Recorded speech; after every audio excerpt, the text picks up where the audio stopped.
Eze feel the weight of Mamuju's words, like say the victory wey him and Amara achieve no dey complete at all. Mamuju lead am to the shrine for the edge of the village.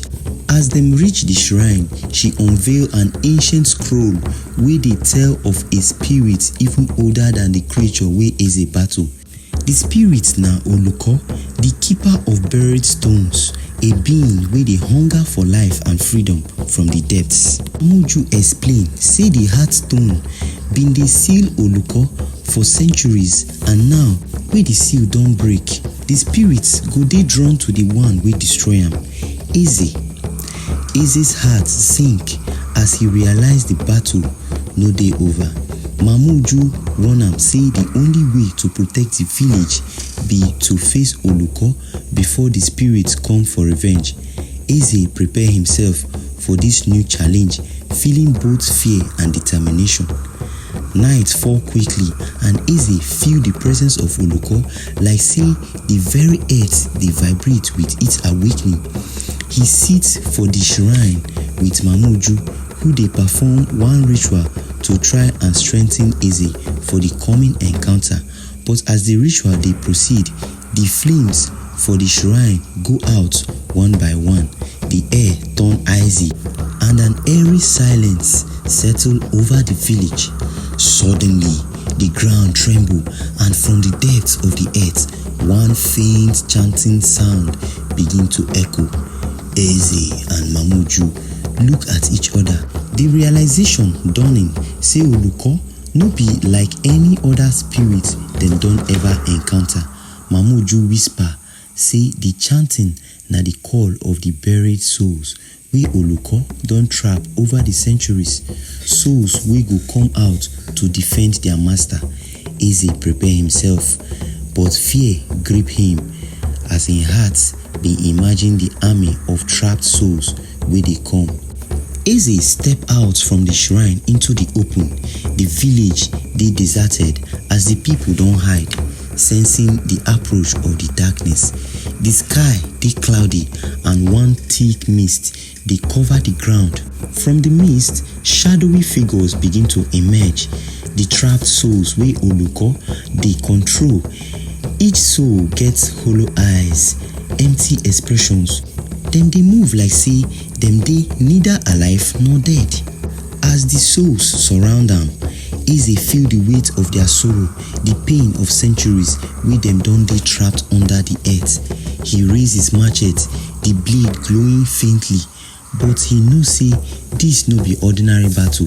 The souls dey advance, their silent wails dey echo for night, and Eze realize say the only way to defeat them na to break Oluko's hold on their spirits. He must find a way to reach Oluko, even if it means venturing into the very depths of the earth. With Mamuju's guidance, Eze enter one trance state, allowing his spirit to descend into the earth in search of Oluko.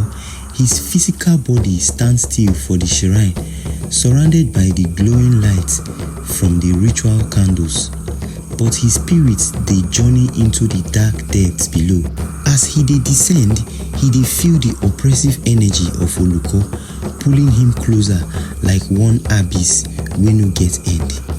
Eze's spirit reached a cavern deep into the earth, and there he see Oluko, a massive shadowy figure wey dey chained to the walls of ancient binding, its face twisted with hunger and anger. The spirit raised its head, the chains rattling as it stared at Eze with hollow eyes that seemed to hold the darkness of the world. You don come to me, mortal, but you no fit live. Eze realize say the battle na inside the spirit realm, a place where the rules of the physical world no dey apply. He gripped his glowing machete, ready to face Oluko in the ultimate showdown, the fate of the village resting on his shoulders. Eze stand face to face with Oluko inside the dark cavern. The chains wey bind the spirit dey rattle like thunder. Oluko's voice filled the space, low and menacing. So now you be the one we break my seal, mortal. You dey bound to me now.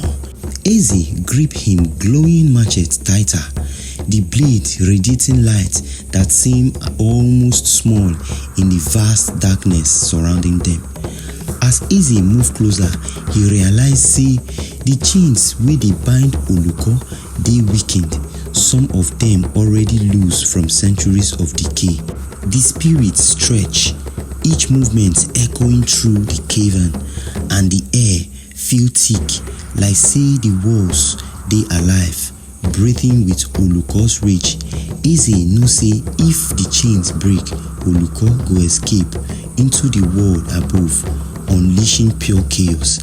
With courage burning in him heart, Eze swing the machete towards the spirits, the blade slicing through the air like a streak of light.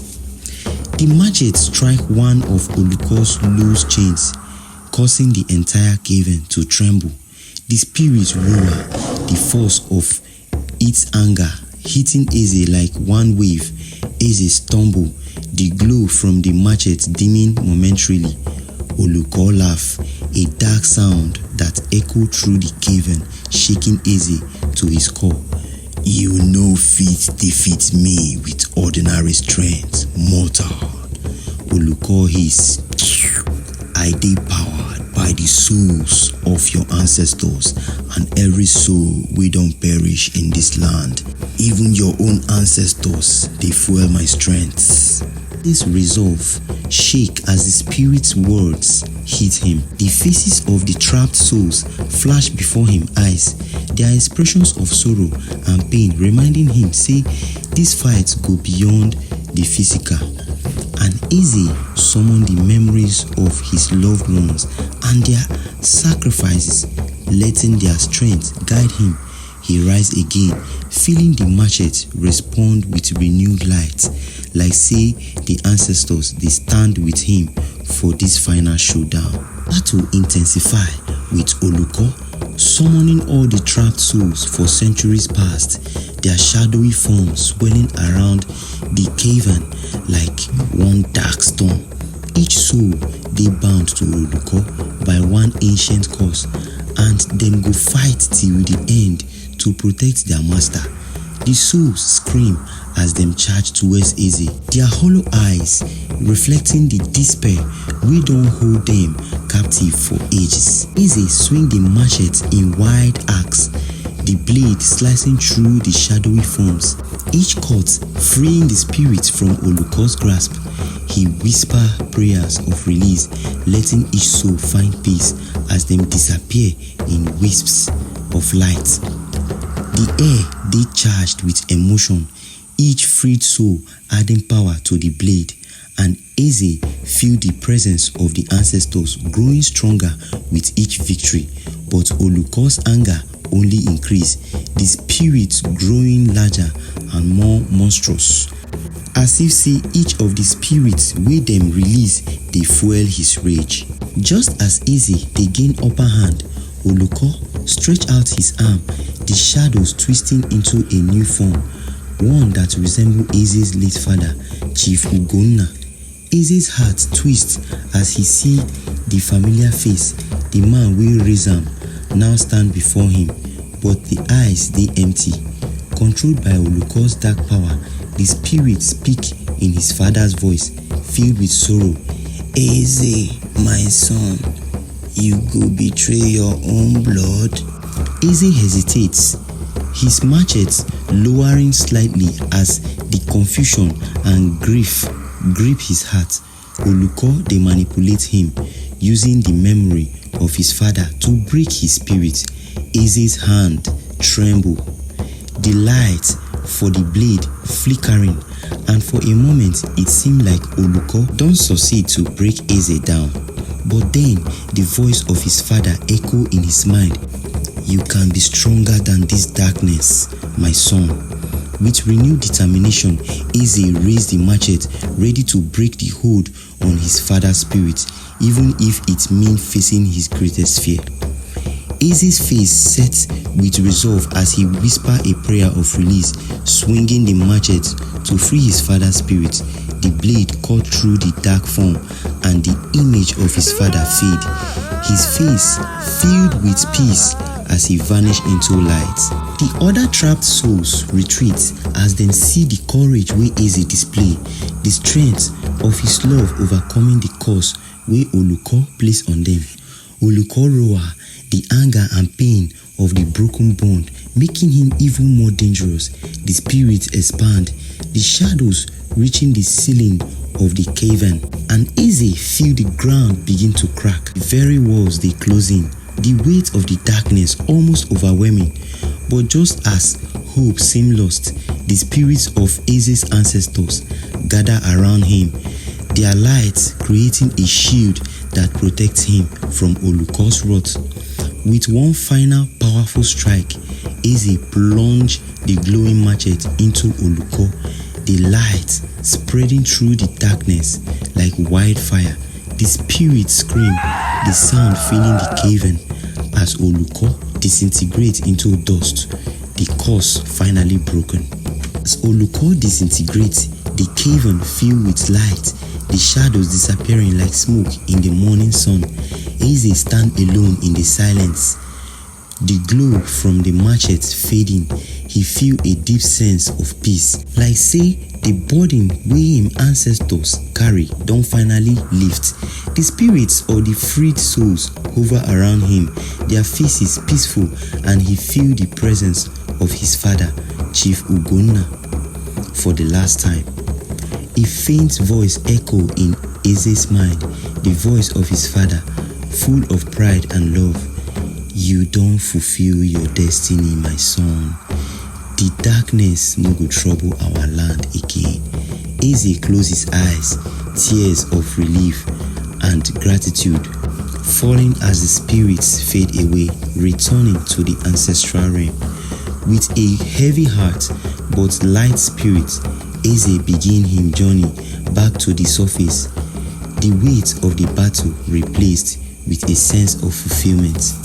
When Eze reached the village, he see the people waiting anxiously, their faces full of worry. But as them sight Eze, they come out from the forest. A shout of joy erupts from the crowd, spreading like wildfire. Amara ran toward him, tears in her eyes as she hugged her brother tightly. Mama Uju, the elders, and all the villagers gather around, their relief and gratitude filling in air like music. Eze held his sister, feeling the warmth of his people surrounding him. The love wey dey carry him through the tightest and toughest moments, now more powerful than ever. The village rejoiced and Mama Uju stepped forward, her face filled with pride as she raised Eze's hand. Our protector don return. The spirit of the darkness don vanish. The villagers cheer, their voices filling the night as Eze's bravery they celebrated. The next day, the village organized a grand feast to honor Eze. Them decorate the village square with colorful clothes and palm leaves. The smell of roasted meat and freshly cooked yam filling the air. Musicians play drums and flutes, their rhythms capturing the joy and freedom wey dey sweep through the village. Eze sits at the center, surrounded by family and friends, as the people dance and laugh, each heart light with peace. Eze look around, his heart dey swollen with gratitude. He think of his journey, the battles he don fight, and the sacrifices wey him ancestors make to protect the land. The victory no be only for him, na for everyone wey fight before am and all the generations wey go come after. As he watch the people celebrate, he feel the weight of his heritage, proud to continue the legacy of the protectors. As night fall, the elders lead the village in one final ceremony to honor the spirits wey Eze don free. Them light lanterns, releasing them into the sky as a symbol of peace for the freed souls. Each lantern floats upward, carrying prayers and blessings, creating a river of light wey dey reflect the stars above. Eze closed his eyes, feeling the presence of his ancestors around him, the bond wey dey stronger than ever. Mama Uju hand Eze a small carved amulet, the symbol of the protector of the village. This na for you, Eze. The spirits of the land dey inside you, and we dey grateful for your courage. Eze accepts the amulet, his heart filled with purpose. The villagers watch, silent with respect, as the last lantern disappears into the sky. The night now calm and free from the shadows of the past. In the weeks that follow, the village come dey flourish like never before. The harvest dey bountiful, the rivers dey flow with fresh water, and the air dey full of peace. Eze settled into his new role, not just as a protector, but as the guide and friend to everyone in the village. Him bond with Amara grow even stronger. The love wey dem share na the source of strength and joy. The village remember the battle with pride, the memory of Eze's courage, and the sacrifices of the ancestors becoming stories wey go dey passed down to generations. And every night, as Eze stand under the stars, he dey remember the faces of the spirits wey he don free, knowing say their peace go protect the land for generations to come. His journey don end, but the legacy wey he leave go continue. The light of hope shining for all to see. Eze smile, feeling the warmth of his family, his people, and the land wey he protects, as the village celebrates the last harvest and the beginning of a new dawn. Based on one thing, this na the first and your one and only Pidgin Folktales, the channel wey dey bring you ogbonge tori dem, ogbonge folktales for pidgin. My people, abeg subscribe.